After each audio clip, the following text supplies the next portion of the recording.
This channel does not promote any violent, harmful, or illegal activities. All content provided by this channel is meant for an educational purpose only. Any activity in Shaksgam Valley is concerned, we do not approve of it. Shaksgam Valley is Indian territory.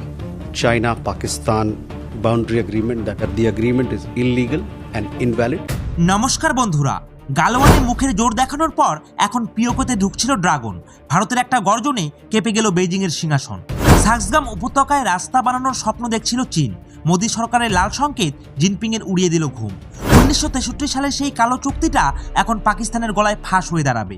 Bharat উন্মোচন করলো সেই অবৈধ ডিলের আসল কথা, যা শুনে গোটা দুনিয়া উঠল কেঁপে। হিমালয়ের চূড়ায় ভারত টেনে দিল এখন পর্যন্ত সবচেয়ে বড় লক্ষণ রেখা। 1 ইঞ্চি জমির দিকে তাকালেই সরাসরি হবে মহাযুদ্ধ। সারা বিশ্ব দেখবে 2026 সালের বদলানো ভারতের স্বভাব। এখন আর শুধু নিন্দা নয়, নিজের জমি ফিরিয়ে নিতে নতুন হিন্দুস্তান যাবে যে কোনো সীমাকে ছাড়িয়ে। তো বন্ধুরা, বরফের ঢাকা চূড়াগুলো নিশ্চয়ই চুপ থাকে, কিন্তু যখন এই নীরবতা ভেঙে পড়ে তখন তার গর্জন বেইজিং থেকে ইসলামাবাদ পর্যন্ত ভূমিকম্পের সৃষ্টি করে। এই মুহূর্তে হিমালয়ের সবচেয়ে সংবেদনশীল আর কৌশলগত মোর্চায় প্রায় এমনটাই চলছে। এটা শুধু একটা সীমান্ত বিবাদের খবর নয়, এটা ভারতের সেই প্রবল রূপের খবর যা চীন আর পাকিস্তানের সবচেয়ে বড় মাস্টার প্ল্যানকে ব্যর্থ করে দিয়েছে।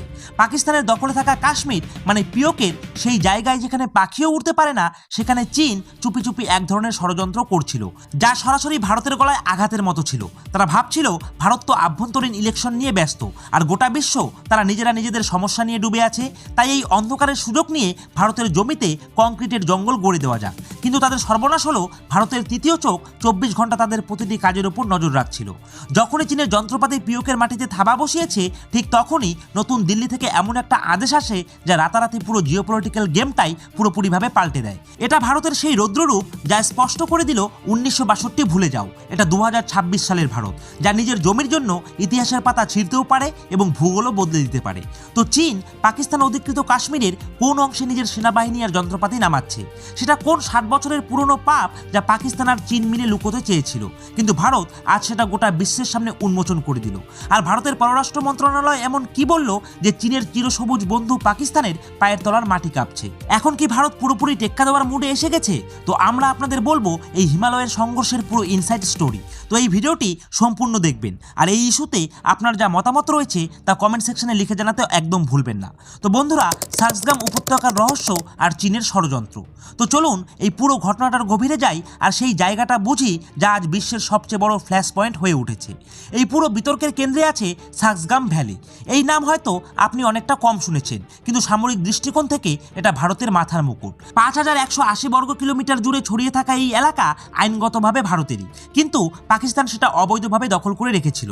আসল মোড় এলো তখন যখন পাকিস্তান তার স্বভাব অনুযায়ী বিশ্বাসঘাতকতা করলো এবং 1963 সালে ভারতের এই অমূল্য জমিটা অবৈধ এক চুক্তির মাধ্যমে চীনকে উপহার হিসেবে দিয়ে বসলো। ভাবুন তো, জমি ভারতের, দখল পাকিস্তানের, আর উপহার চীনের কাছে। এটা ইতিহাসের সবচেয়ে বড় ভূরাজনৈতিক চুরির মধ্যে একটা ছিল।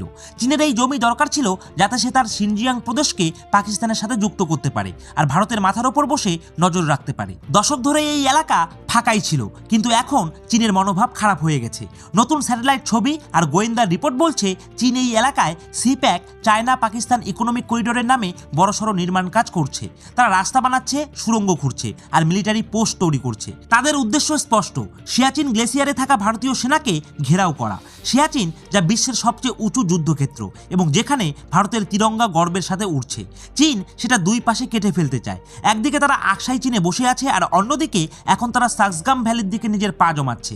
আর এটা শুধু রাস্তা বানানোর কাজ নয়, এটা ভারতের সুরক্ষায় ছুরি চালানোর একটা বড় এবং বিপজ্জনক ষড়যন্ত্র। চীন ভাবছিল তারা ধীরে ধীরে একটু একটু করে এগোবে, যাকে তারা সালামি স্লাইসিং বলে, আর মনে হয় ভারত কিছুই বুঝতে পারবে না। তারা তাদের ভারী যন্ত্রপাতি আর ইঞ্জিনিয়ারদের দল নিয়ে সেখানে চলে এসেছিল, কিন্তু তারা জানতো না ভারতীয় ইন্টেলিজেন্স আর নজরদারি সিস্টেম এখন কতটা হাইটেক হয়ে গেছে। ভারত শুধু তার চুরি ধরেনি, তাকে সারা বিশ্বের সামনে লজ্জিত করেও দিয়েছে। যখনই তারা কনস্ট্রাকশনের প্রথম ইট রাখলো, তখনই ভারতের রিয়াকশন এত তীব্র আর ঝাঁঝালো ছিল যে চীনের কৌশলজ্ঞানীদের নিজেদের হিসাব নিকাশ আবার নতুন করে করতে হলো। ভারতের পাল্টা আক্রমণ আর 1963 সালের চুক্তি। এবার কথা বলি ভারতের সেই জবাবি হামলার, যা কূটনৈতিক মহল্লায় শুনশান সৃষ্টি করেছে। যখন চীনের এই কর্মকাণ্ড সামনে এলো তখন ভারত কোনো চাপা কণ্ঠে বিরোধ জানায়নি। ভারতের পররাষ্ট্র মন্ত্রণালয় একটি অফিসিয়াল বিবৃতি জারি করলো, আর সেই বিবৃতির প্রতিটি শব্দ ছিল আগুনের মতো।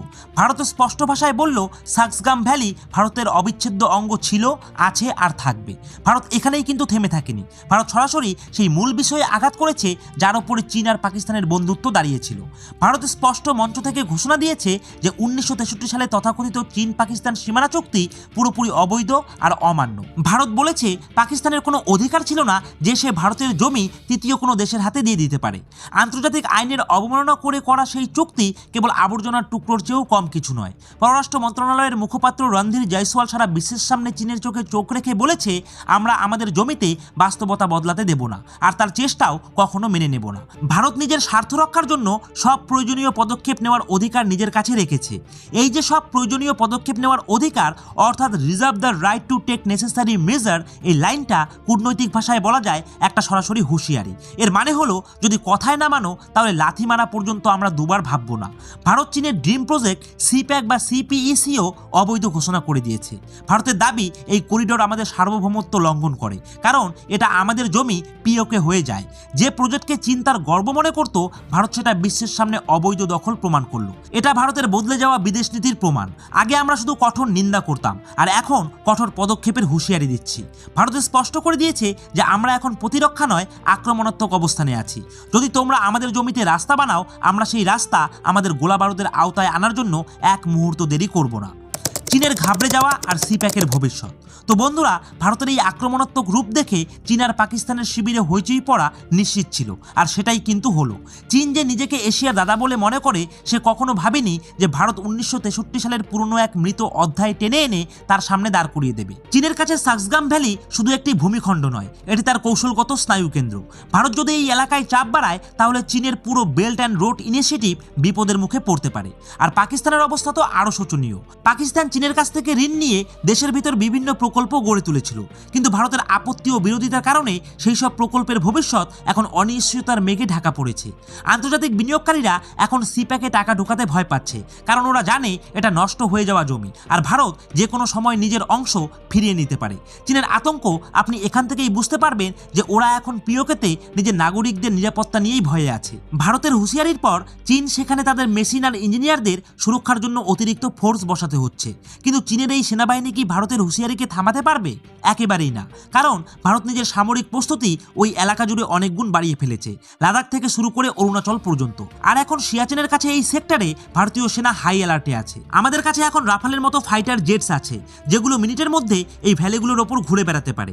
আমাদের কাছে এমন মিসাইল আছে যেগুলো পিন পয়েন্ট অ্যাকুরেসি নিয়ে শত্রুর বাংকারগুলো ধ্বংস করতে পারে। ভারত স্পষ্ট করে দিয়েছে যে এখন আমরা আগের মতো পরিস্থিতিতে বিশ্বাসী নই।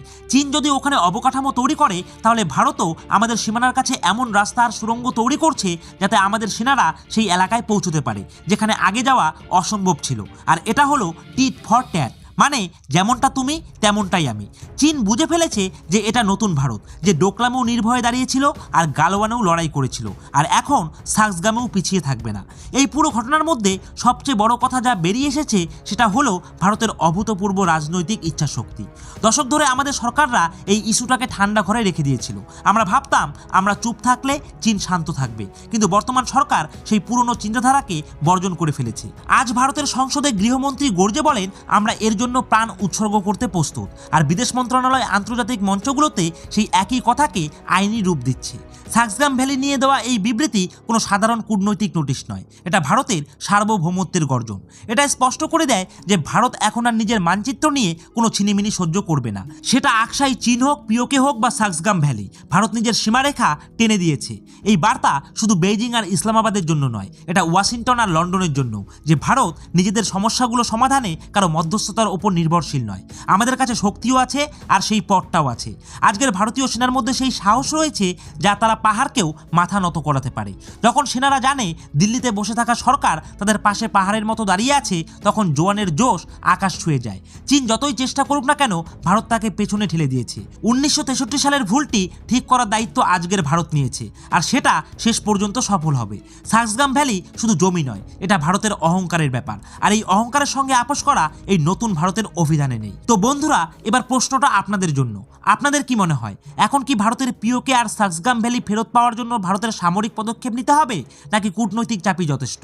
ভারতের এই আগ্রাসী অবস্থানের ব্যাপারে আপনাদের কি মতামত, সেটা অবশ্যই কমেন্ট বক্সে লিখে জানান। তো বন্ধুরা, আশা করছি আজকের এই ভিডিওটি আপনাদের ভালো লেগেছে। তো ভিডিওটি ভালো লেগে থাকলে অবশ্যই ভিডিওটিতে একটি লাইক করবেন। আর প্রতিনিয়ত জিওপলিটিক্স সম্বন্ধিত ভিডিও পেতে হলে অবশ্যই আপনারা আমাদের এই নিউজ জিওপলিটিক্স ইউটিউব চ্যানেলটিকে সাবস্ক্রাইব করে দিয়ে পাশে থাকা বেল আইকনটিকে বাজিয়ে দেবেন, কারণ সামনে যা আসছে তা শুধু খবর নয়, ইট মেক হিস্ট্রি। তো বন্ধুরা, আজকের মতো ভিডিওটা এখানেই শেষ করছি। জয় হিন্দ, জয় ভারত।